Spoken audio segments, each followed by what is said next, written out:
오늘 추수감사주일인데 보니까 이렇게 늘 예배 때마다 아주 아름답게 그렇게 장식을 합니다만 오늘은 특별히 또 이렇게 추수감사절 분위기가 나도록 또 아름답게 곡식과 또 이렇게 과일로 또 하나님 영광을 돌리도록 잘 또 장식한 것도 감사하고, 또 여러분 보니까 이제 그 셀별로 과일들을 이렇게 많이 여러분들이 이제 헌물하셨는데, 아마 그 2부 마치고 이미 지금 많이 나갔습니다만 굉장히 풍성하게 과일과 곡식을 여러분들이 헌물하신 것 같아요. 그것으로 이제 여러 이웃들에게 나눌 수 있게 돼서 얼마나 감사한지 모르겠습니다. 항상 여러분들이 추수감사절마다 이렇게 넉넉한 마음으로 하나님께 영광을 돌려서 너무나 감사합니다. 우리의 예배를 받으시고 또 우리에게 감사의 마음을 주신 하나님 감사합니다. 그런 마음 담아서 하나님께 박수로 영광 한번 돌립니다. 감사합니다.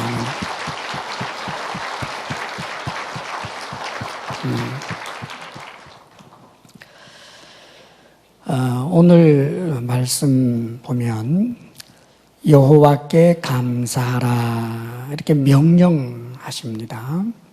그리고 이제 그 이유를 그는 선하시며 그 인자하심이 영원함이로다. 선하신 하나님이니까 감사하라. 또 인자하신 하나님이니까 감사하라. 인자라고 하는 이 단어가 히브리어로 원래 헤세드, 이것은 어떤 뜻이냐 하면 사랑과 은혜라는 뜻이 있어요. 그러니까 하나님이 우리에게 인자하신 분, 그럴 때는 하나님은 우리를 사랑하시고 우리에게 은혜를 베푸시는 분, 이제 그런 뜻이 이 인자라고 하는 단어에 담겨 있는 것입니다. 그래서 오늘 우리가 첫 절과 마지막 절을 읽었습니다마는 감사하라 그 인자하심이 영원함이로다, 감사하라 그 인자하심이 영원함이로다, 26절이 전부 그런 구조로 되어 있어요.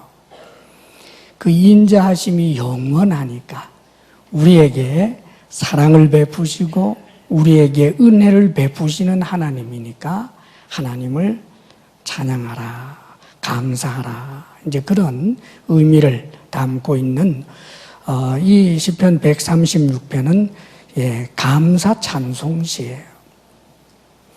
오늘 우리가 추수감사주일로 하나님께 영광을 돌립니다.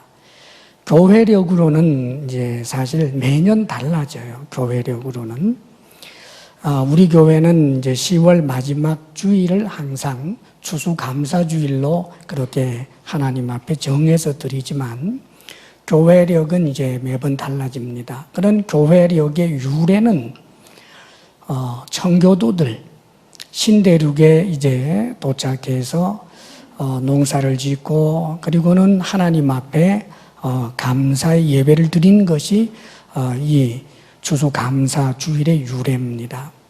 그런데 이 추수감사주일의 그 근본 정신에 그런 이제 이야기가 있어요. 원래 청교도들이 그 신대륙에 도착을 하지요. 천신만고 정말 고생하고 고생해서 신대륙에 다다랐는데, 그러면서부터 이제 고생 끝 행복 시작 이게 아니고 신대륙에 도달했습니다마는 거기에서도 여전히 엄청난 그런 이제 병들, 또 농사를 열심히 지었지만 신대륙에서 농사 짓는 방법을 잘 알지 못하니까 농사 지을 때 엄청난 흉년을 맞고, 그래서 도착한 그 첫 해에 이미 반수 이상이 다 죽어요. 그리고 많은 사람들이 병들고 또 농사는 흉년이고 얼마나 힘들겠습니까? 그래서 또 이 흉년의 때에도 이들은 무엇보다도 이 믿음이 대단한 청교도들이었으니까 금식 기도하기로 그렇게 작정들을 하고 금식을 선포합니다. 그런데 그때 어떤 농부 한 사람이 우리가 금식 기도하는 것도 하나님 앞에서 바른 일이지만 그러나 생각해 보면 오히려 우리가 감사 주간으로 선포하고 감사를 찾아보는 것이 어떻겠습니까? 신앙의 자유를 얻게 된 것에 대해서 감사, 또 정치적 자유를 얻게 된 것에 대해서도 감사, 그리고 이 지금 흉년이지만 그래도 개간할 만한 아주 광활한 이런 대지가 있음에 대해서 감사하는, 그래서 각자가 여러 가지 감사의 내용들을 찾아서 하나님 앞에 감사하는 그런 주간을 선포하고 감사주일로 드리면 어떻겠습니까?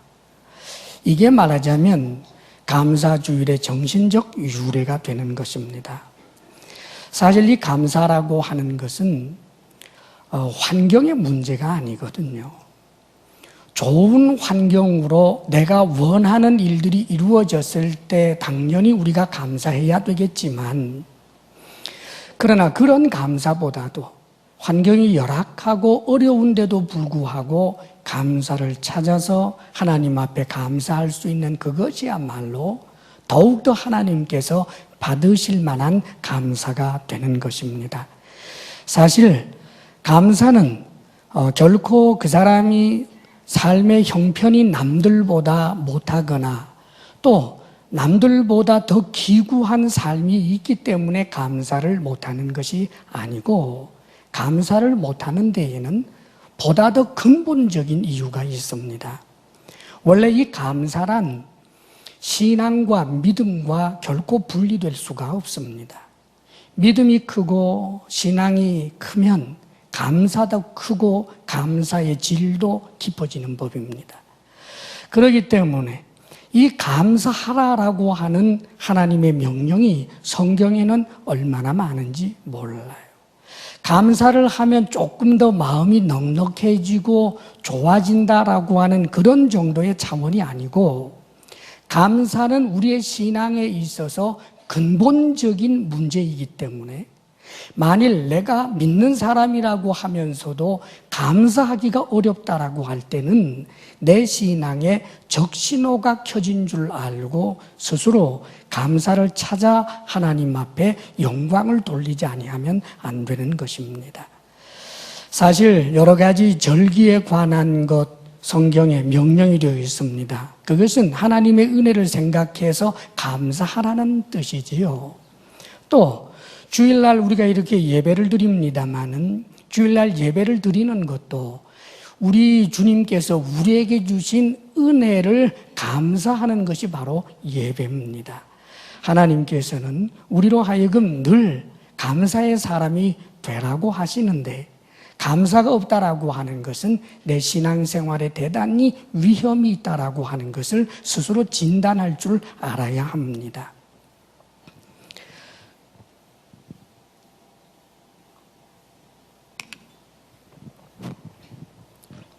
전날에 우리 주님께서 이런 그 비유의 말씀을 하십니다. 어떤 왕에게 어떤 사람이 관원이죠. 아마 말단 관원인 것 같은데 이 사람이 1만 달란트를 빚을 지지요. 그런데 10,000달란트를 빚졌는데 이제 왕이 기간이 되었으니까 그거를 갚으라라고 하니까 갚을 능력이 없어서 정말 긍휼히 여겨달라고 조금만 더 기다려주시고 참아주십시오 하면서 사정을 하니까 이 갚을 능력이 없는 관원의 처지를 생각하고 불쌍히 여겨서 그 왕이 그 1만 달란트를 탕감해 줬다는 거지요.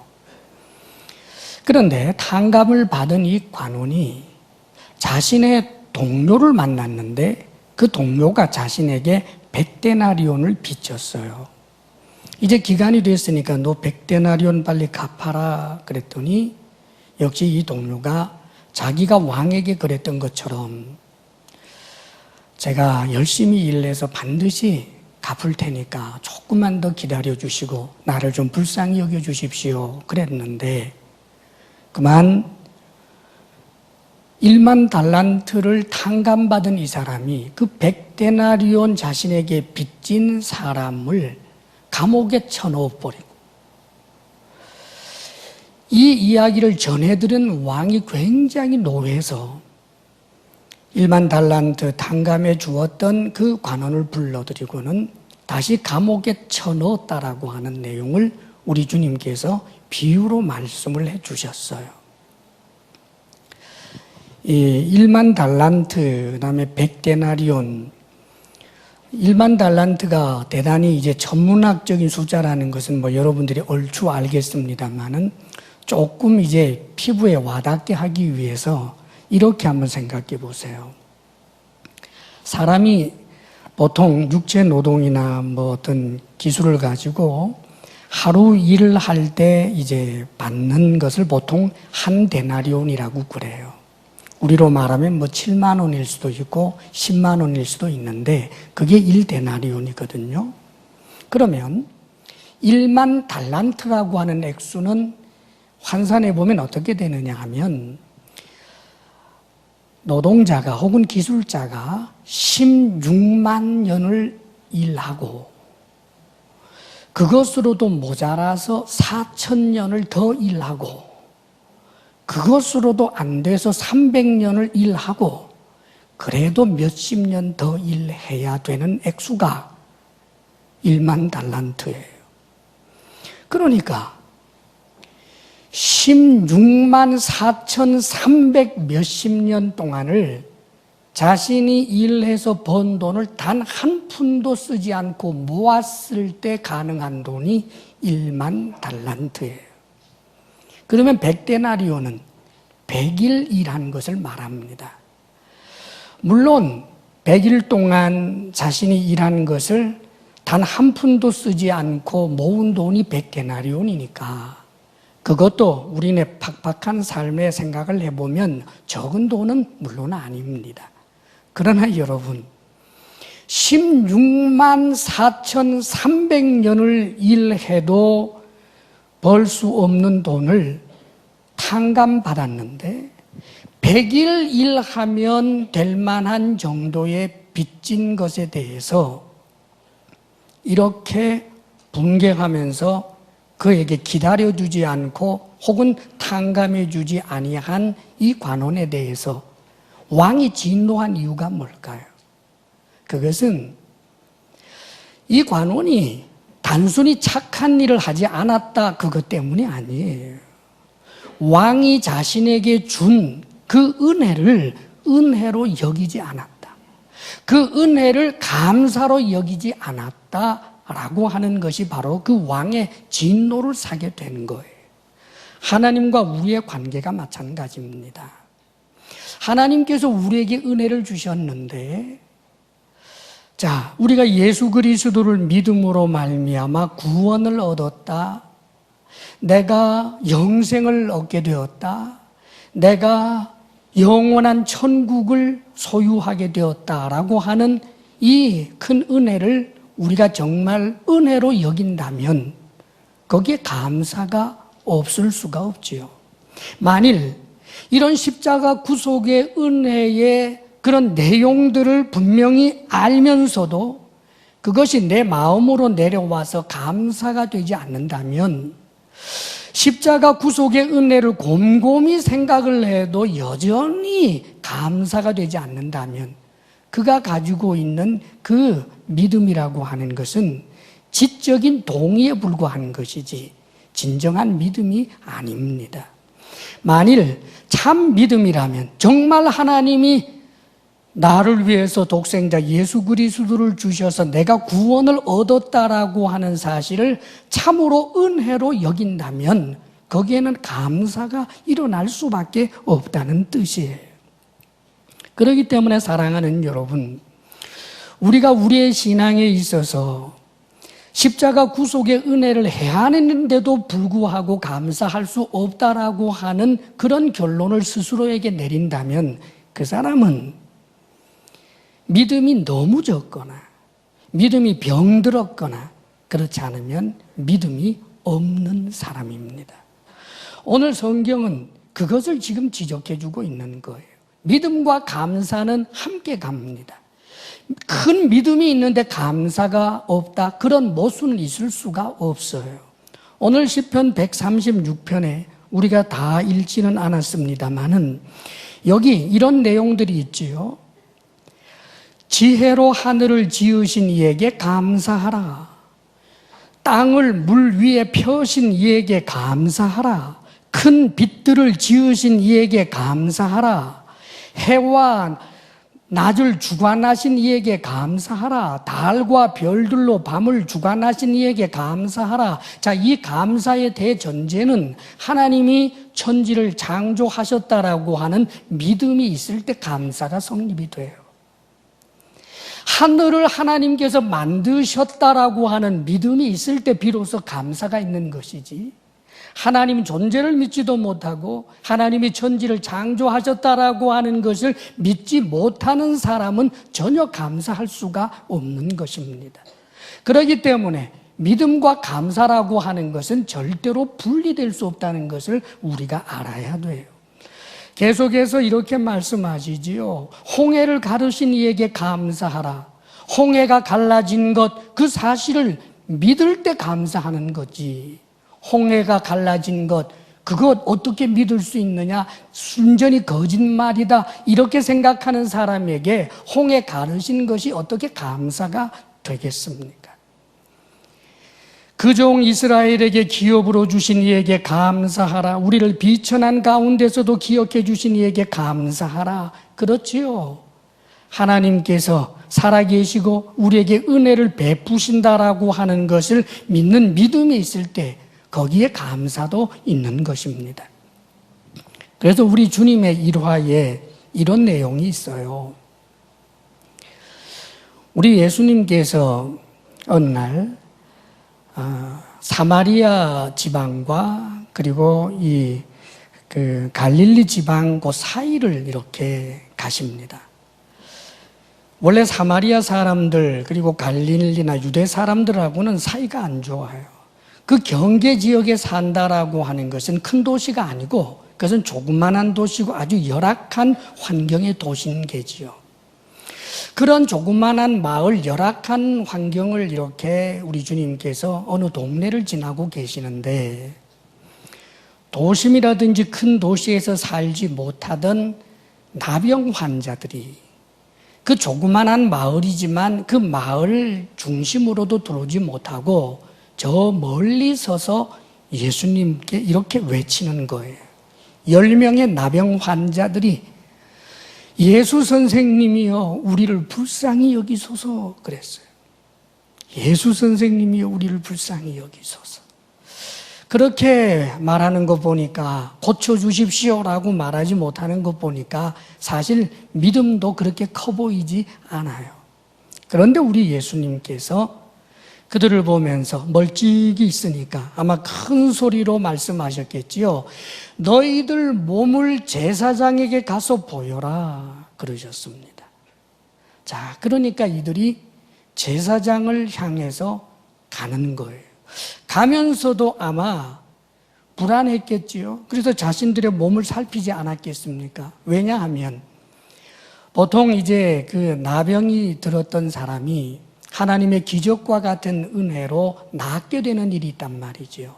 그러면 낫게 되었을 때 그 나았다라고 하는 것을 확인받기 위해서 제사장에게 나아가고, 그러면 제사장이 면밀하게 살펴보고 이제 나았음을 인정하면 정결 규례, 정결 예식을 복잡하게 거행하는 것이 있어요. 그러니까 지금 이들이 제사장에게 간다라고 하는 것은 자신들이 나은 것을 확인받고 정결 예식을 하기 위해서 가는 거예요. 그러면서 가다가 자신들의 몸을 살피지 않았겠습니까? 병든 채로 제사장에게 찾아갔다가는 물매를 맞을 테니까. 그래서 길을 가면서 아마 자꾸 살펴보았을 거예요. 그런데 이게 웬일입니까? 그 나병에서부터 깨끗하게 나은 거예요. 서로의 얼굴을 봐도 그 얼굴 흉하던 그런 나병 흉터들이 사라지고 썩어 문드러지던 것들이 새살이 나면서 아주 깨끗하게 나은 거지요. 자, 그런데 거기에서 한 사람, 사마리아 사람이라고 기록이 되어 있습니다. 나머지 9명은 유대인이고요. 한 사람이 하나님께 큰 소리로 영광을 돌리고 예수님께로 돌아와서 감사하였더라. 성경은 그렇게 기록이 되었습니다. 주님께로 돌아와서 감사하였더라. 자, 그런데 여러분, 우리 주님께서 돌아와서 당신에게 감사하는 그 사마리아 사람, 나병에서부터 치유를 받은 그 사람에게 이렇게 말씀하십니다. 깨끗함을 받은 사람은 10사람이 아니더냐? 나머지 9명은 어디 있느냐? 돌아와서 감사하는 사람은 이 이방인 한 사람밖에 없더냐? 그러면서 네 믿음이 너를 구원하였느니라 그러신다는 말이에요. 사랑하는 여러분, 이 사마리아 사람, 나병에서부터 치유받은 이 사마리아 사람이 돌아와서 감사하는 것을 보고 우리 주님께서는 믿음이라고 규정했다는 것을 기억해야 합니다. 지금 주님께서는 감사한 이에게 네 믿음이 너를 구원했다는 거예요. 지금 주님은 감사와 믿음을 같은 용어로 쓰고 있는 것입니다. 그렇습니다, 여러분. 믿음이 있다면 반드시 감사가 있을 수밖에 없는 거예요. 그렇기 때문에 성경에 보게 되면 우리가 참으로 믿음의 대단한 그런 선배로 보고 정말 닮아야 될 믿음의 그런 선진들을 보게 될 때 그들에게 있어서 공통점이 있는데 그들은 100%가 다 감사의 사람이었습니다. 주님을 향한 큰 믿음이 있는 사람이 감사는 없고 불평과 불만과 원망만 가득했다라고 하는 그런 믿음의 선배는 단 한 사람도 없습니다. 왜요? 믿음과 감사는 절대로 분리되지 않기 때문입니다. 하나님께서 주신 그 은혜가 은혜로 여겨지고 정말 하나님께서 주신 그 은혜 앞에 하나님께서 살아계시고 나에게 인자를 베푸시는 분이다라고 하는 그 믿음이 있다면 당연히 거기에는 감사가 함께 일어나게 되어 있기 때문입니다. 사랑하는 여러분, 내가 감사를 하지 못한다라고 하는 것을 늘 감사가 내 가슴 속에 나 자신을 넉넉하게 하지 못한다라고 하는 사실을 있으면 좋은데 없어서 또 될 것으로 여러분들이 그렇게 쉽게 생각지 말기를 바랍니다. 이것은 굉장히 위험한 일이기 때문입니다. 사실 저도 여러분도 하나님 앞에 받은 은혜가 많은데도 불구하고 죄된 본성이 많고 아담적 본성이 있다가 보니까 그런 은혜를 잊어버릴 때가 있어요. 내 삶에 어려움이 잔뜩 있을 때, 역경에 그런 비바람이 몰아쳐 올 때, 그만 하나님의 은혜를 입었는데도 불구하고 그 은혜를 생각지 못하고 원망이 앞설 때도 있습니다. 그러나 사랑하는 여러분, 그렇기 때문에 성경은 우리가 하나님께서 주신 그 은혜들을 기억하도록 하기 위해서 주일날 예배를 드리게 하시고 여러 가지 절기도 지키게 하시고 하신 이유가 은혜를 기억하라는 거지요.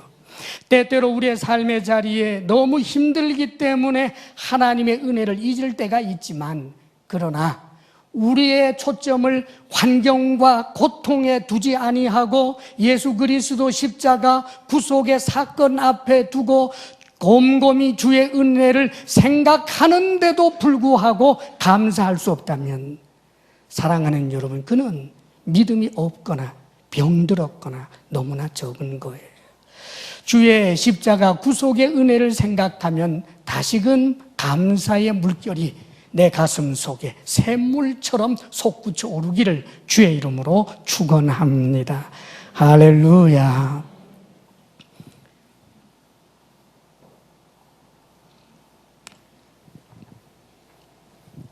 우리 선배 신앙인들, 참 믿음 좋은 사람들, 그러면서 본받을 만한 분 몇 분을 좀 소개하고 싶은데, 그 중에 한 분을 제가 말씀을 드리겠습니다. 야곱이에요.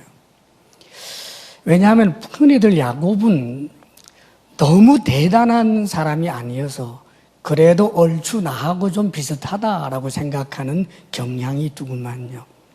그래서 사실 지금 야곱을 이제 예로 드는데, 그러나 여러분 야곱을 너무 만만하게 생각하지 마세요. 흔히들 야곱은 아주 간교한 사람, 돈 좋아하는 사람, 지나 내나 별 다를 게 없는 사람, 이렇게 생각을 하는데, 사실 야곱이 그런 사람이었던 건 맞아요. 그러나 야곱이 야반 도주하는 그 광야길에서, 외삼촌 집으로 가는 그 광야길에서 하나님을 만나는 사건이 있지요. 그 하나님을 만나고 나서는 야곱이 180도로 달라져요.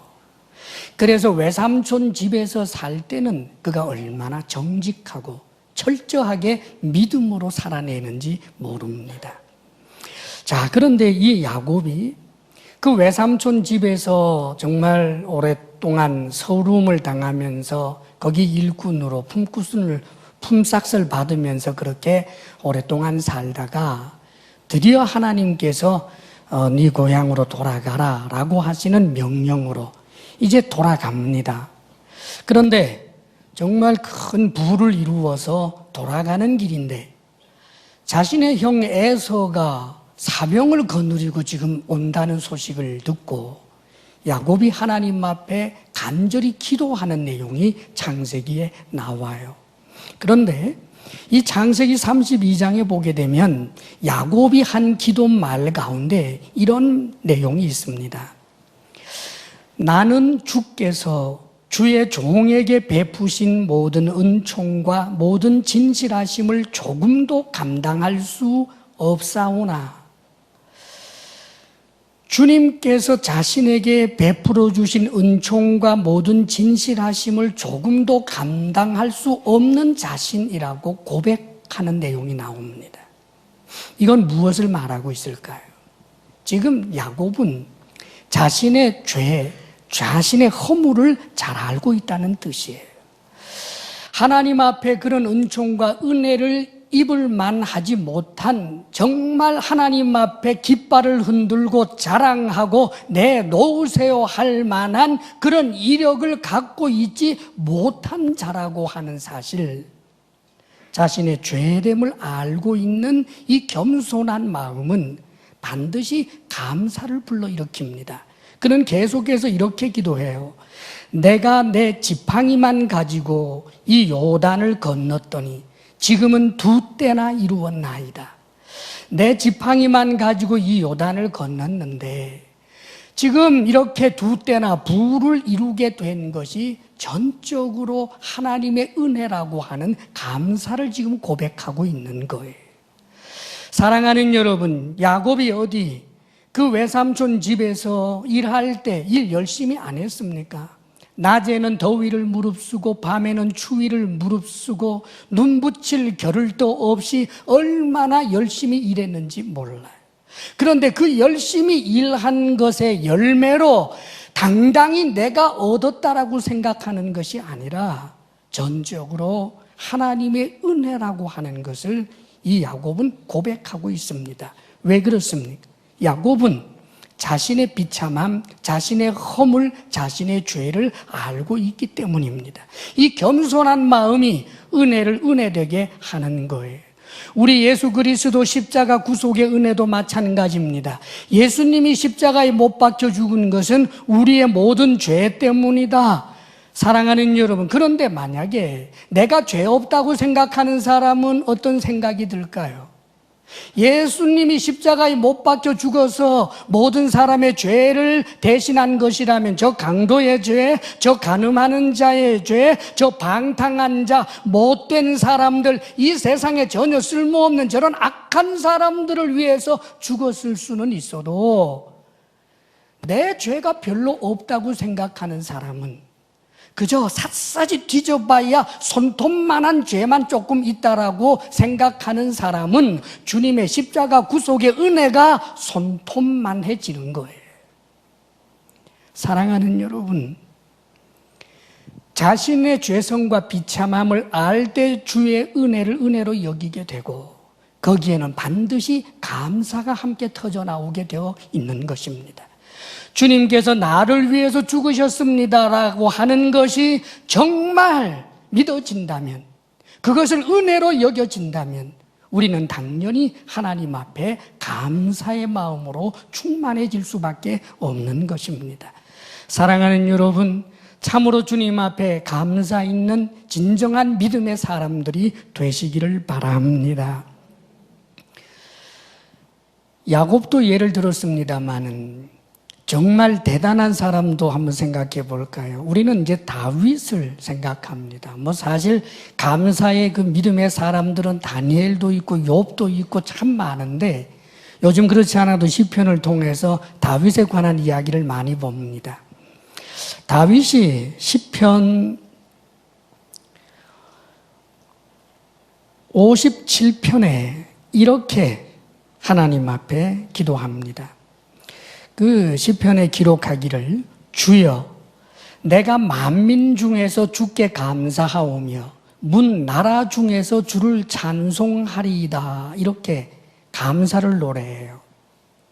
사실 다윗의 이 그 시편이 많은데 감사라고 하는 단어가 없어도 다윗의 모든 그 시편은 사실상 하나님을 찬송하고 하나님을 감사하는 거지요. 그런데 그 중에서도 감사라고 하는 단어가 명시적으로 있는 것도 얼마나 많은지 몰라요. 근데 그 중에 하나 제가 읽었습니다만 시편 57편 9절에 내가 만민 중에서 주께 감사하오며 문 나라 중에서 주를 찬송하리이다 이렇게 고백하고 있는데, 사실 다윗이 왕인 입장에서 이 이스라엘 전체를 다스리는 왕된 입장에서 이런 감사는 참 개연성이 있습니다. 만민 중에서 내가 주님께 감사합니다. 그리고 다른 나라들, 수많은 나라들 가운데서 내가 주께 감사합니다.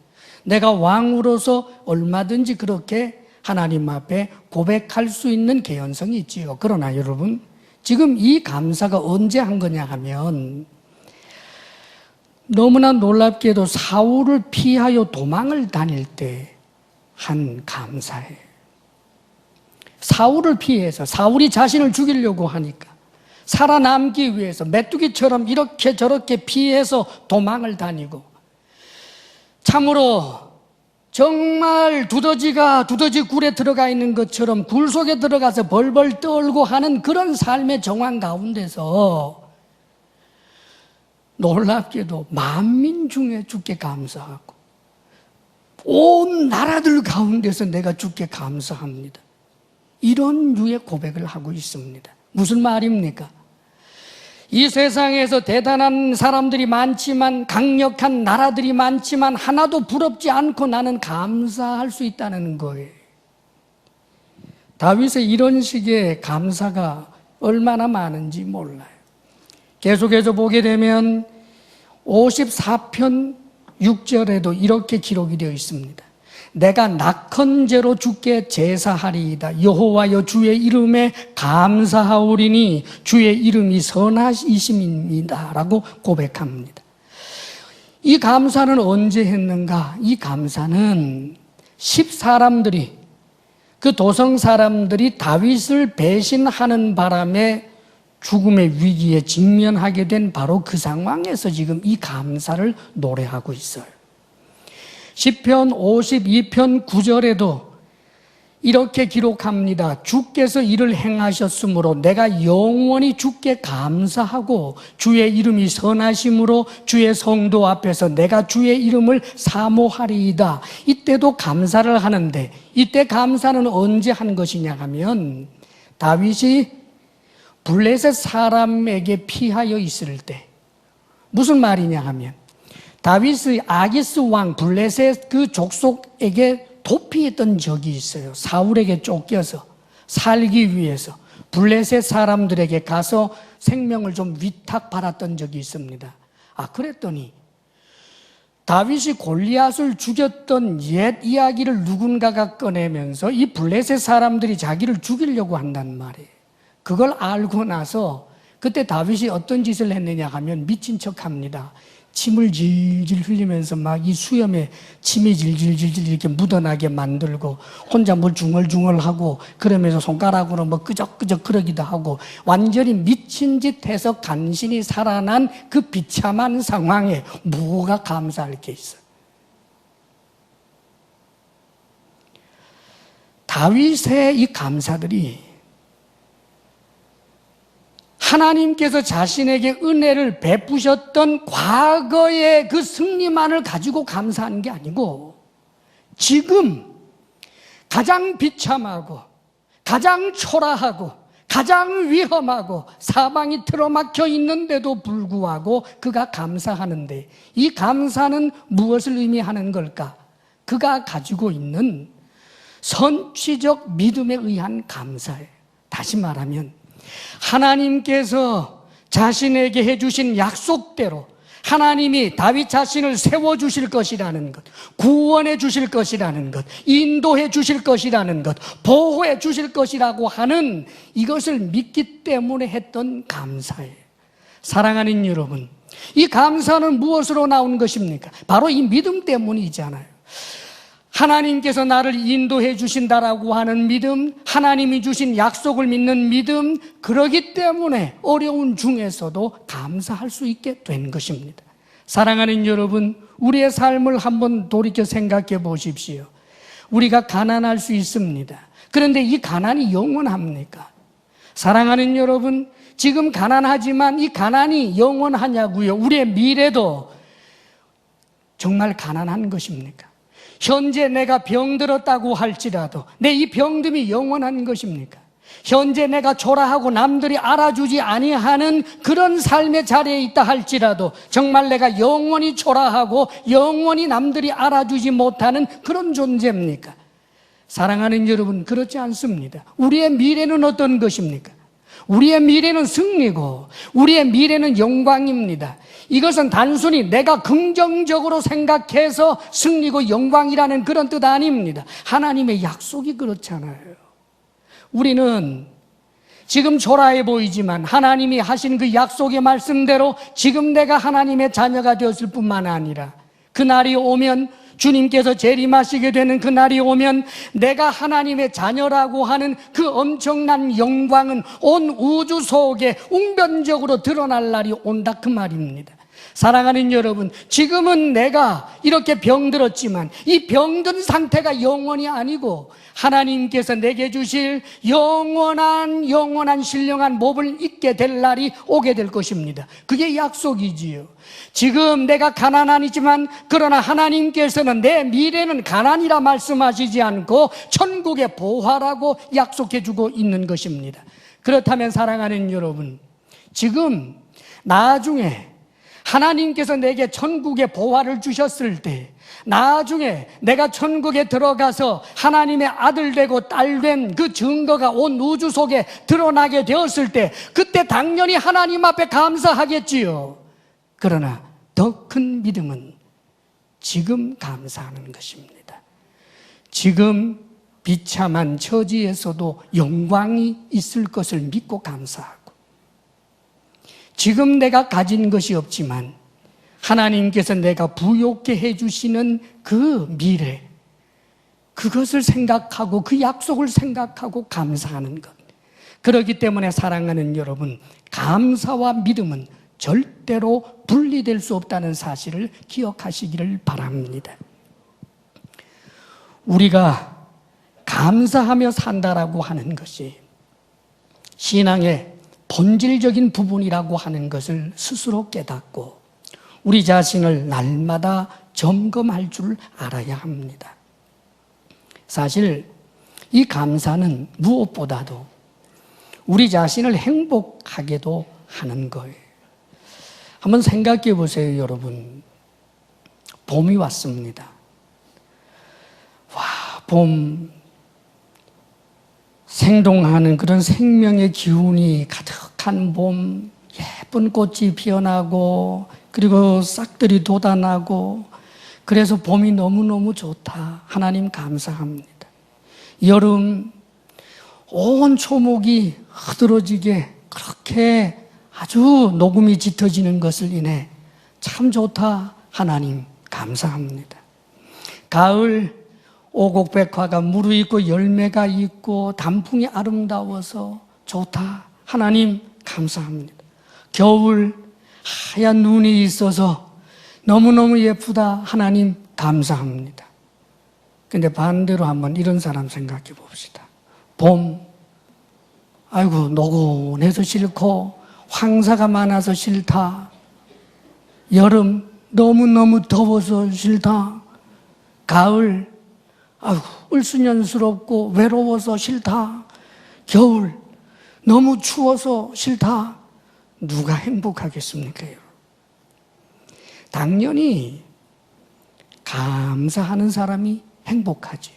그런데 이 감사의 초점이 이 세상에서도 그냥 당신이 있음으로 감사합니다. 내게 일터가 있어서 일할 일감도 있어서 감사합니다.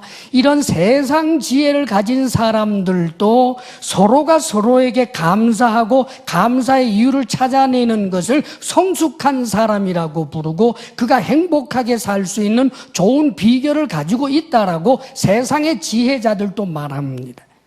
그런데 우리는 알아야 합니다. 이 감사의 초점이 누군가? 하나님입니다.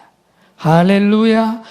봄이 그냥 좋아서 좋은 것이 아니라 봄을 주신 하나님 감사합니다. 예. 그렇지요, 여러분.